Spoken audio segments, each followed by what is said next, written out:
Hello viewers, আসসালামু আলাইকুম। কেমন আছেন সবাই? আশা করি সবাই ভালো আছেন। তো ভিউয়ার্স, অনেকজন বলেন যে আমার একটা লম্বা একটা জায়গা আছে, আমি জায়গার উপর একটা বাড়ি তৈরি করব, কেমন করে তৈরি করব। তো ভিউয়ার্স, আমি যে ফ্লোর প্ল্যানটা দেখাবো, এই ফ্লোর প্ল্যানটাও কিন্তু একটা লম্বা জায়গার উপরে আপনারা দেখতে পাচ্ছেন। তো এখানে কিন্তু দুইটা বেডরুম আছে, কিচেন আছে, বাথরুম আছে, ডাইনিং স্পেস আছে, সব কিছু আছে কিন্তু এখানে। তো এই জায়গাটা আপনার যে ফ্লোর প্ল্যানটা তৈরি করা হয়েছে বা এই যে বাড়িটা তৈরি করা হবে, এটা কিন্তু বেশি জায়গা না। 20 ফিট বাই 40 ফিট জায়গার উপরে কিন্তু এই বাড়িটি তৈরি করা, এবং এই বাড়িটি তৈরি করতে কিন্তু বেশি টাকা খরচ হবে না, একদম অল্প টাকার খরচ হবে। তো আমি এই ভিডিও শেষে আপনাদেরকে হিসাব করে দেখাবো যে এই বাড়িটি তৈরি করতে কত টাকা প্রয়োজন হবে। ঠিক আছে? তো ভিউয়ার্স, এটা হলো 1 নম্বর বেডরুম, যার দৈর্ঘ্য এবং প্রস্থ হলো bedroom number 1,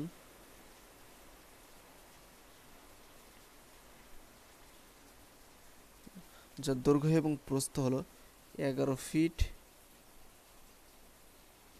6 inch by 11 fit. এবং এটা হলো 2 number bedroom, bedroom number 2,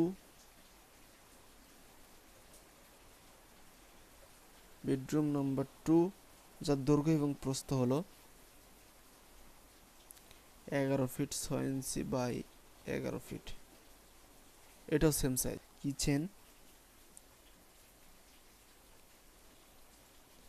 kitchen, যার দৈর্ঘ্য এবং প্রস্থ হলো 9 ফিট বাই 8 ফিট। তো ভিউয়ার্স, এখানে একটা বাথরুম করা হয়েছে।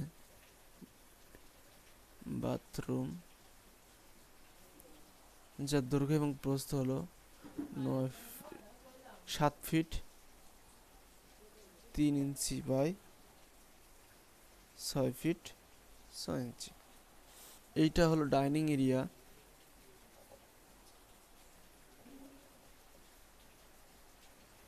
ডাইনিং এরিয়া এরিয়া যার দৈর্ঘ্য এবং প্রস্থ হলো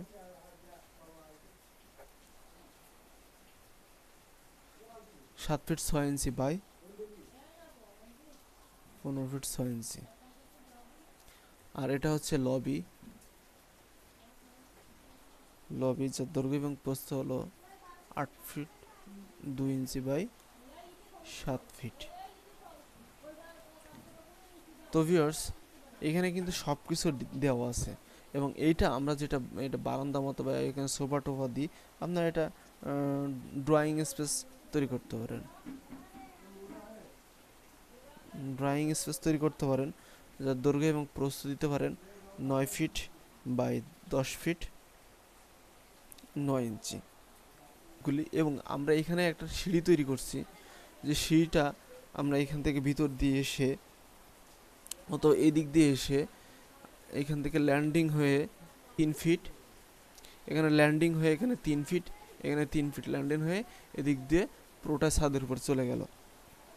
এটা 6 ফিট, এটা এটা 6 ফিট, এটা 6 ফিট, এটা 6 ফিট, এটা 6 ফিট, এবং এটা যে দূরত্ব সেটা হলো 3 ফিট।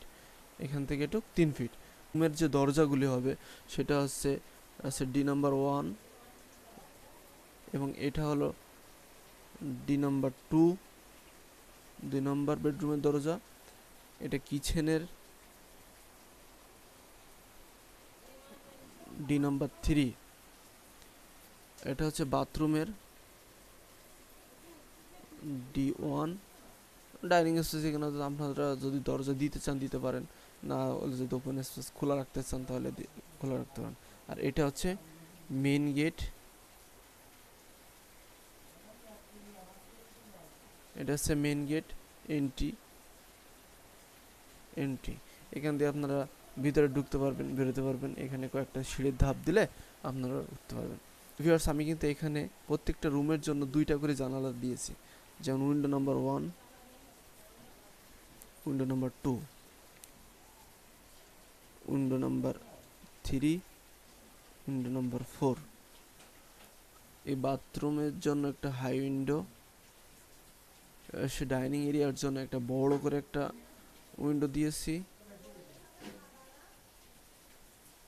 যে পাশে লবির জন্য আর একটা উইন্ডো দিয়েছি। উইন্ডো একটু বেশি দিয়েছি কারণ এখানে আলো বাতাসের প্রয়োজন। এখানে ড্রয়িং স্পেসের জন্য আরেকটি উইন্ডো দিয়েছি, কিচেনের জন্য উইন্ডো, দুইটা উইন্ডো। এখানে সিঁড়িতে ওঠা নামার জন্য যে আপনারা লাইট বাদে যে আলো বাতাস ঢুকবে তার জন্য এখানে আরেকটা উইন্ডো দিয়েছি।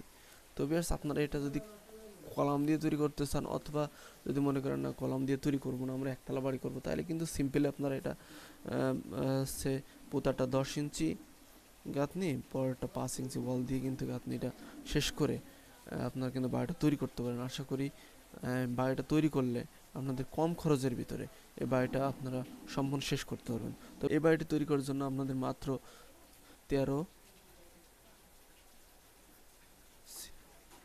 13 লাখ টাকা হলে কিন্তু আপনারা বাড়িটা তৈরি করতে পারবেন। মাত্র 13 লাখ বাড়ি দিয়ে আপনারা সুন্দরভাবে এই বাড়িটা কমপ্লিট করতে পারবেন ইনশাল্লাহ। তো ভিউয়ার্স আশা করি আপনাদেরকে বাড়ির ফ্লোর প্ল্যানটা ভালো লেগেছে, এবং যদি এরকম ফ্লোর প্ল্যান আপনারা ফ্রিতে করে নিতে চান অথবা কিছু পারিশ্রমিক দিয়ে আপনাদের পছন্দ অনুযায়ী করে নিতে চান, তাহলে আমার সাথে যোগাযোগ করতে পারেন। তো ভিউয়ার্স আশা করি আপনাদেরকে ভালো লাগছে, ভালো লাগলে শেয়ার লাইক অবশ্যই করবেন। তো ভিউয়ার্স ভালো থাকেন, সুস্থ থাকেন, আবারও দেখা হবে নতুন একটা ভিডিওয়ে। আসসালামু আলাইকুম।